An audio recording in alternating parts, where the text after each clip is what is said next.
This is a 50s something Schwinn. It's a 3-bar. Probably not a tank bike because it definitely, well, I know it's not a tank bike because it's got the nice paint on it there. So this is your best friend, is some type of penetrating oil.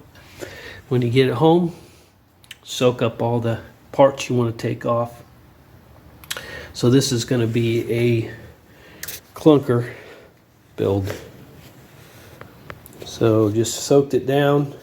Probably won't start this for a while, but soak it up so you can get the stem out. Seat post is the biggest one, but it's nice that the seat post is up if it is stuck permanently. At least got some room. So there it is. Just picked it up and soaking it down for future build.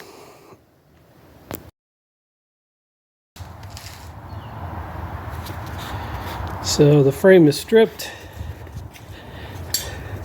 I'll get a better idea of the year when I find the serial number on it. There's the parts. Yeah, these things, I was lucky. The seat post came out. Looks like somebody probably worked on it before. And the headset was about the only hard nut to get off. The rest of it came off relatively easy. Even got the crank apart, the pedals came off, nothing cut. Didn't have to cut anything except the fender bolts. Let's see if we can find a serial number right there. I know the sun's probably not helping any. From what I can see, right there, it's a Z307856. So I'll try to find a site to decipher that, find out exactly what year it is. Model-wise, I noticed it probably had a tank on it because some of these did. Wells look pretty good, looks straight. Look like there's any issues. Somebody took the head badge off. Put some decal on the front. I've probably got a 50-something badge to run on there. So next thing to do is I'll get some vinegar and water and kind of scrub it down. Leave the patina on it. You can see some of the actual decal paint on there. Looks like it was a maroon type bike right there, the paint. I don't think that's primer. It looks like it was maroon of some sort. So we'll get it cleaned up and then we'll start building a clunker on it. All right.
If you ever got to cut a fork, this is the one I'm going to use on the, it's an old, how do you not pronounce it? S-Guy, A-Kai, E-Kai, E-Kiss, right there. But it's just a little bit long, about a 1/4 inch. So what I would do is I take an old headset, the first cone nut or whatever you want to call it. I'll slide that up on there, and that's going to be my guide. So when I run my hacksaw on there, it's going to be nice and straight. I'm not going to have any issues with going wonky on it if I just run it next to that nut, the head of it. So you get a tight, nice tight cut, square, and then I use a round file to just clean the inside of it, get the burrs out of it. So they make special tools that you can cut threaded and unthreaded that lines it up in a vise and gives you a nice square cut. But I've always just used this method and it works fine. Okay, so I cut it off there. You can see, nice and even with the head of that top of it. Got a little bit of burr there. And I'm just going to run a file in there. Whoop, I'm losing my fork. I just want to clean this up. I don't take too much material off of it. I want my stem to fit fine. The other thing is when you slide this, rotate this back off, you are going to clean the threads up, bringing it back off too.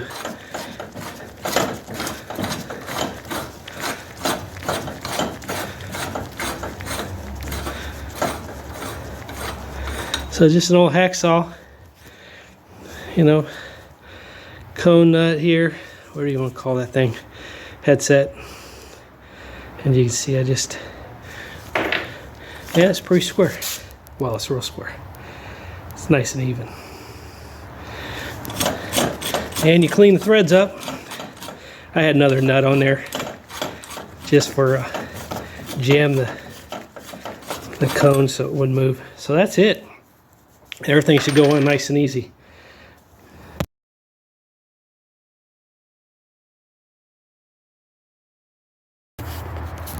Got the fork on. That's what we just cut. I believe it was dated 88. And got a head badge on. Missing bottom screw. I actually dropped it. It's going to be hard to find on this surface. I've got more. So the headset was taken off a 1960 Schwinn tandem. And my experience with these headsets, the head tubes were about the same. I had a 37 DX Schwinn frame that I took like a mid-70s Continental, took the headset off that one. So the head tubes haven't changed from the 30s all the way up to, I don't know, 70 something, maybe in the 80s. But they're always a nice heavy duty, the headsets. I like to use them, reuse them. Seat post was taken from the other bike, and the seat clamp worked. So this is I think a pork chop, or I'm not sure where, maybe I got off of eBay, 7/8 seat post. So it's not looking too bad. And we'll rob some more stuff off there, off that bike, and start putting this one together. Wanted to put a freewheel on this, so I need to modify the brake bridge here. So donor bike here, little Shogun mountain bike. I just took out the bridge and then brazed on a stud and slid it up underneath. So it's wedged in there, plus it's got some tension to it with the stud.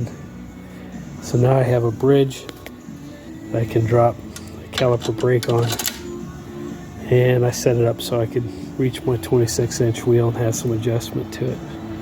So that's my answer, so I could have some brakes on the back. There's other ways. I've done studs to put a V brake or a U brake on the bottom. If you look at some of my other videos, you'll see that. So that's what I did. kind of take this off. I'll show you. It's got tension down there a little bit. So I'll drop it.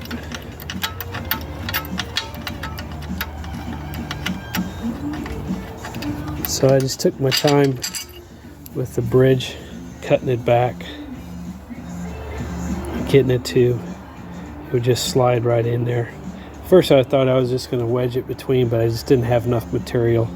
This is about 3 1/4 inches, and these modern bikes just don't have that. So I found a kind of a big headed nut. I think this was like from a furniture, just a steel. Had a nice flat surface to it, and brazed on that bridge, and that stud to the bridge, and now it wedges right between, so it shouldn't roll up or down. Should stay right in there fastened with the tension. There should be plenty to hold that in, not bombing down hills. So you see, get better light. Sun cooperating with me. There we go. There it is. And there's all types of ways you could modify something to make it work. There we go.